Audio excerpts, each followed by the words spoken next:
రాష్ట్రంలో ఉన్న ప్రతి ఒక్కరు కూడా బయటికి రావాల్సిన పరిస్థితి జగన్మోహన్ రెడ్డి మీడియా, సాక్షి మీడియా తీసుకొచ్చింది. జగన్మోహన్ రెడ్డి మాట్లాడకుండా తన మీడియాతో మాట్లాడిస్తున్నాడు.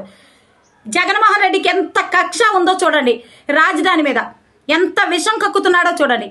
ఈరోజు రాజధానిని పబ్లిక్గా వేశ్యల రాజధాని అంటూ రాష్ట్ర వ్యాప్తంగా ఉన్న ప్రతి మహిళని అవమానించాడు ఈరోజు జగన్మోహన్ రెడ్డి. ఆ మీడియాలో డిబేట్ జరిగింది. ఆ డిబేట్లో మాట్లాడుతున్నారు, అమరావతి కాదది వేశ్యల రాజధాని అని మాట్లాడుతుంటే, పబ్లిక్గా మాట్లాడుతుంటే మనందరం చేతులు కట్టుకుని కూర్చుందామా? మన ఆత్మగౌరవాన్ని తాకట్టు పెట్టేద్దామా? మనకెందుకులే అని మనం ఊరుకుందామా?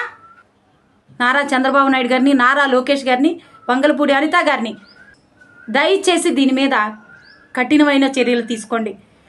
ఈ కొమ్మినేని శ్రీనివాసరావు, కృష్ణరాజు అనే వ్యక్తుల్ని నడి వీధిలో ఉరితీయాలి. ఇది మా మహిళల డిమాండ్.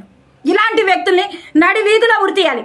మహిళల ఆత్మగౌరవాన్ని కించపరిచేలా పబ్లిక్గా మాట్లాడిన ఎవడైనా సరే శిక్షార్హుడే. ఇలాంటి వ్యక్తుల్ని దయచేసి ఉపేక్షించొద్దని చెప్పి తెలియజేస్తూ, కొమ్మినేని శ్రీనివాసరావు, కృష్ణరాజుని మేము సూటిగా ఒకటే ప్రశ్న అడగాలనుకుంటున్నాం. మీ తల్లి, చెల్లి, మీ బిడ్డలు, ఆడపిల్లలు ఏం చేస్తున్నారో మీరు చూసుకోండి. మా రాజధాని మీద విషంకి చిమ్మడం కాదు.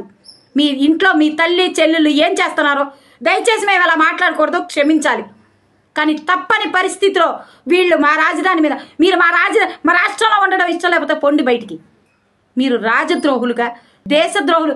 ఎలా పాకిస్తానీయులు మన మీద దాడి చేస్తే మనం ఎలా తిప్పి కొట్టామో అదేవిధంగా ఇలాంటి కొమ్మినేని శ్రీనివాసరావు, జగన్మోహన్ రెడ్డి, ఇలాంటి కృష్ణరాజుల్ని తరిమి కొట్టాల్సిన బాధ్యత ఈరోజు మన అందరి మీద ఉందని తెలియజేస్తూ, దయచేసి వీళ్ళ మీద కఠినమైన చర్యలు తీసుకోవాలని కోరుకుంటూ